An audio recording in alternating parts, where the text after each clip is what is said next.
a lot of people saw the video of the young man and his father who were on their way to get some food coming off the elevator, and the woman accused the kid of stealing her cell phone and tackles him to the ground. With that epic interview with Gail. So when you see stories like this, does that heighten your anxiety and cause you concern about your own family being a blended multiracial family? Absolutely. I mean, it comes down to, my husband, he speaks English very well, Spanish as well. We speak Spanish in the house and outside in the community. My husband, we were out one day at the grocery store. I've had this happen to me too, where people make comments. He might be speaking to one of his workers and they're like, he's speaking Spanish, and they make little side comments. Now, my husband is nowhere like me. He just tells me, let it roll down your back. It doesn't bother me, but it infuriates me because he has every right to speak whatever native language he wants to speak. But I had a lady in Food Line a couple weeks ago. I was talking to one of my Hispanic clients on the phone. Mm-hmm. And I was explaining things to her over there at the little coupon thing, trying to put in my code so I could get my little coupons or whatever. And I'm speaking to a client, just totally oblivious to this lady that was so offended that I was speaking Spanish. She hollers out, in front of the cash register, just at Food Line. She's like, speak English. We're in America. You need to speak English. And I said, just excuse me one moment. And I told my client, just hold one moment. And I muted my phone. And I'm like, who are you talking to? I can speak whatever language I want to speak because that's my right. I'm in America and I can speak whatever language I want to speak. That's my right. You have no right. Again, your rights end where mine begin. You don't tell me what I can and cannot speak. But she was so, mad. And then all the people standing there just looking. And I think we had this conversation too. Nobody said anything. And I'm looking around like, oh, you guys, every single one of you guys, y'all need to get up here. Because this is, in reality, this is what happens. Everybody stands by. They say nothing. Now, I'm not saying, jump in and be, a defender. I don't need you to defend me. But at least acknowledge, yeah, that's wrong. But they all just stand there with this bystander mentality. I call it rubbernecking.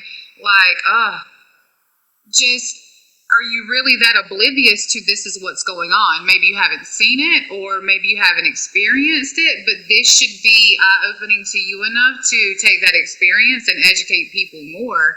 And I think the thing, we've talked about this before, that frustrates me the most is that, you told me one time it's one at a time, but then there's some that really just are set in their ways. And it's really hard when you're constantly out being called a Mexican lover, or I've had people tell me, oh, he only married you for papers, or speak Spanish or speak English, you're in America. I mean, I get that from my own dad.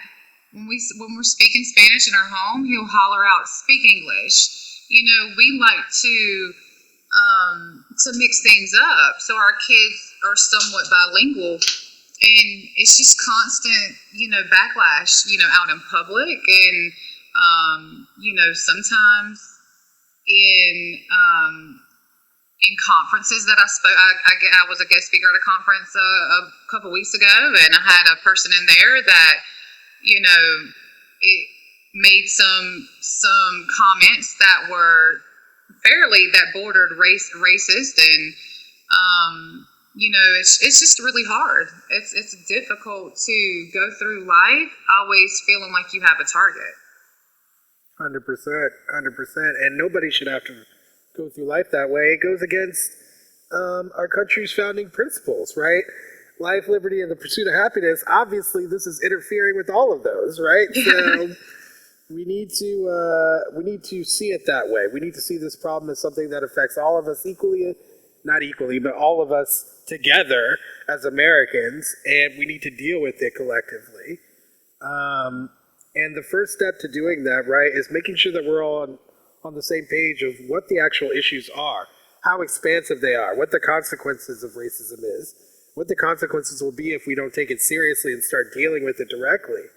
Those are the conversations that are starting to rise in popularity nowadays, given the pandemic, given George Floyd, Breonna Taylor, and Ahmaud Arbery, given all of this high-profile press, all these videos with the Karens are coming out with,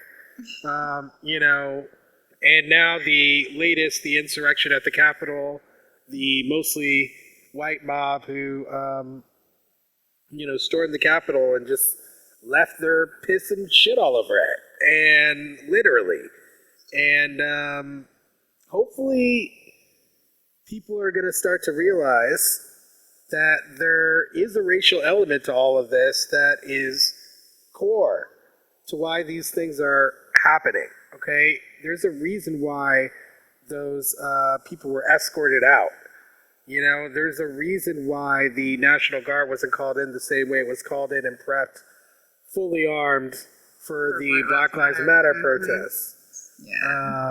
And we have to start acknowledging these realities and dealing with this situation accordingly. Thanks for watching. For access to the full-length conversation and all of the 2-hour-long, unedited conversations that I've had on race, click the support link in the description below. Thanks for your support, and see you next time.